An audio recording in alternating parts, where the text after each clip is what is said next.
Welcome y'all to the first episode of Matt's Real Ass Reviews. You may be asking me, Matt, why you ruining your satire credibility by actually reviewing something legitimately? Well, I'm pretty steamed, I guess you could say. I'm pretty passionate about what I'm going to be reviewing today, and I needed to get it out in some kind of legitimate way, some way that felt permanent. So I'd like to preface this review by saying I'm a huge fan of the Monogatari series, all the anime, and even the LN for Kizumonogatari, which is, as far as I'm aware, the only one that's officially licensed in English. I read that actually before watching the movie. I loved it. I thought it was great. So I was really excited for the movie. And seeing that it was directed by Akiyuki Shinbo and being worked on by a lot of the same staff, I thought, hey, this should be absolutely fantastic. They got a movie budget, Shaft. This should be tops. So imagine my surprise when last night I watched it and it was a complete piece of shit. Just like absolute dog shit. So the first thing that you'd notice when watching the movie is that every single background in the entire thing is CGI. And except for the characters, all of the background is CGI. Which looks kind of weird when you have animated characters superimposed on a CGI background constantly. Especially when they try to walk or climb stairs or do any sort of action other than just standing around. Looks pretty bad. The backgrounds on their own. I think one of the biggest strengths of the Monogatari animes has always been the really creative set design. They're put in all these like nonsense, just stupid, crazy, interesting locations that really are not realistic at all, but just look really interesting to pan across and have all these really weird camera angles. The same cannot be said of Kizumonogatari Part 1, or whatever the name is in Japanese. The backgrounds are the most boring things I have ever seen. They're all either gray or yellow. Yellow if the movie's tone, or if the tone of the movie at the time is happy, and gray if it's anything else. They're all of either the sun.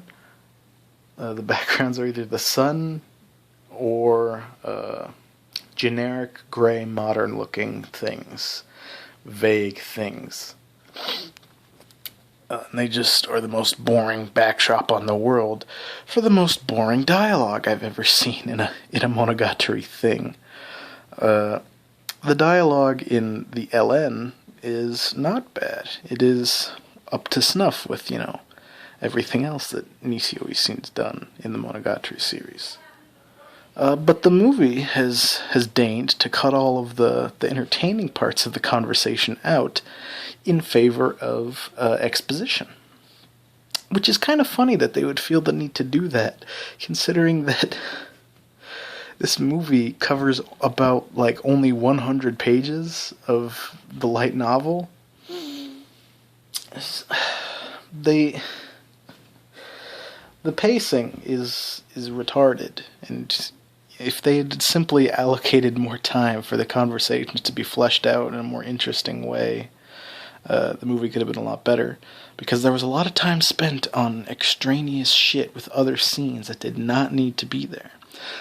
For example, when Shinobu, or Kiss Shot, I guess, and Araragi first meet. The scene where they meet is, first of all, inaccurate to the light novel, but that doesn't really matter too much. But it takes 15 minutes. And it's there's 5 minutes of Araragi following this big long blood trail, and then he sees her, and he's like, oh, blah, blah, blah, and then he runs away, and that takes another 5 minutes, and then he comes back, and that, the whole scene is 15 minutes, which is 10 minutes too long, which they could have dedicated to something else. So yeah, most of the dialogue, which is a big part of the movie, and with most all Monogatari things, but it has removed any humorous or interesting elements from the conversations, and it just made it exposition and boring. The dialogue in this movie is what I guess people that don't like Monogatari feel like the conversations are in everything else. The plot is I don't even know how to describe it. It doesn't move much, I guess you could say. There's only about two important things, or three, I guess, technically, important things to the plot that happen in this movie. Araragi meets Hanakawa once. Araragi meets Shinobu and then becomes a vampire. And they meet Oshino. That's basically all that happens in this movie that's plot relevant, is he meets people. So not much interesting stuff happens in that regard. The animation is, it's okay enough. I mean, the designs are kind of interesting, and they're certainly a departure from the usual Monogatari designs. Hanakawa and Shinobu and Oshino a little bit look pretty good, even though you only get limited looks at all of them pretty much.